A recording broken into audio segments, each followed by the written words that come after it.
ભક્તોએ ભગવાન એ શિક્ષાપત્રી લખવાનો સંકલ્પ કર્યો. શિક્ષાપત્રીનું આલેખન પૂરું થયું એટલે સંતોએ ભક્તોએ ભગવાનને પ્રશ્ન કર્યો છે. આ શાસ્ત્રોનું આમ આપણો મહિમા શું છે ને આપણે સમજવા માટેની વાત છે વાલા ભક્તો, કે ભગવાનને પ્રશ્ન કર્યો કે મહારાજ, આપણો સંપ્રદાય સ્વામિનારાયણ સંપ્રદાય એક કળિયુગમાંથી પસાર થવાનો છે. તો જ્યારે કળિયુગની અંદરથી આ સત્સંગ પસાર થશે અને શિક્ષાપત્રીના આટલા કડક નિયમો જો હશે તો એ ભક્તો જે આપણા ભક્ત છે, જે આપની ભક્તિ કરે છે, કદાચ આ શિક્ષાપત્રીના કડક નિયમોના કારણે મનથી ડગી ન જાય. આવો ભગવાનને પ્રશ્ન કર્યો છે.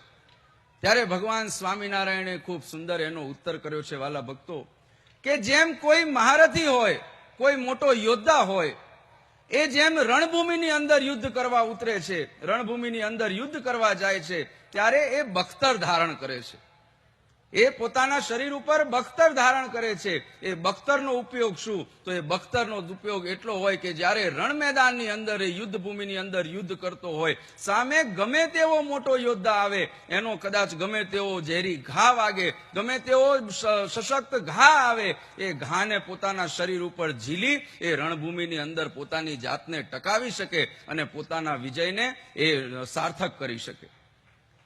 એ જ પ્રમાણે મહારાજ કહે છે કે કળિયુગના સમયની અંદર જ્યારે આ માયાના બંધનોના વાર થશે, જ્યારે આ માયાનું બંધન એ જીવાત્મા ઉપર પોતાનો પ્રકોપ વર્ષાવશે, ત્યારે જે મુમુક્ષુ જીવાત્મા આ સત્સંગી જીવન, આ શિક્ષાપત્રીના 212 શ્લોકને પોતાના કવચ તરીકે જો ધારણ કરીને જીવન જીવતો હશે તો એ માયાનું બંધન એનો વાળ વાંકો કરી શકવાનું નથી. એ તાકાત આ શાસ્ત્રોની છે, એ તાકાત આપણા સ્વામિનારાયણ સંપ્રદાયની છે. વાલા ભક્તો, હું હંમેશા કહું છું કે આપણે સૌ ખૂબ ભાગશાળી છીએ કે આ સંસારની અંદર ગ્રંથો ઘણા રચાણા, મંદિરોની ઘણી સ્થાપનાઓ થઈ છે, પણ જે ધરોહર આજે કદાચ સ્વામિનારાયણ સંપ્રદાય પાસે છે, એ ધરોહર આ સંસારમાં બીજા કોઈની પાસે નથી.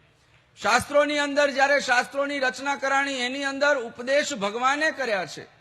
એની અંદર મહારાજે ભગવાનના ઉપદેશો, કૃષ્ણાદિ રામ અવતારની અંદર જે ઉપદેશો કર્યા, ઉપદેશ ભગવાનના છે, પણ એનું આલેખન એ બીજા કોઈ ઋષિમુનિ દ્વારા કરવામાં આવ્યું છે. આ સંસારની અંદર ભગવાનના મંદિરો ઘણા છે. એ મંદિરોનું નિર્માણ એ ભગવાનનું મંદિર છે, એની અંદર ભગવાન પ્રત્યક્ષ હંમેશા બિરાજમાન છે, પણ એ મંદિરોનું નિર્માણ એમના ભક્તો અથવા ઋષિમુનિઓ દ્વારા કરવામાં આવ્યું છે. સ્વામિનારાયણ સંપ્રદાય એક એવો સંપ્રદાય છે કે જેની અંદર સ્વામિનારાયણ સંપ્રદાય પાસે આવા સત્સંગી જીવન જેવા શિક્ષાપત્રી જેવા ગ્રંથો છે કે જેનું શિક્ષાપત્રીનું આલેખન ભગવાન સ્વામિનારાયણે સ્વયં કર્યું છે. આ સત્સંગી જીવન જેવો ગ્રંથ છે કે જેને મહારાજે પાનું પાનું તપાસી અને મહારાજે તમને ને મને મોક્ષના માટે પ્રદાન કર્યું છે. આપણી પાસે 6 મંદિરોની એવી ધરોહર છે કે જેના પાયાના પથ્થર ભગવાન સ્વામિનારાયણે સ્વયં એ પોતે પોતાના માથા ઉપર મૂકી અને આપણને મંદિરોની નિર્માણ કરીને આપ્યું છે. આ ગૌરવ આપણા સૌના સંપ્રદાયનું છે વાલા ભક્તો. આજે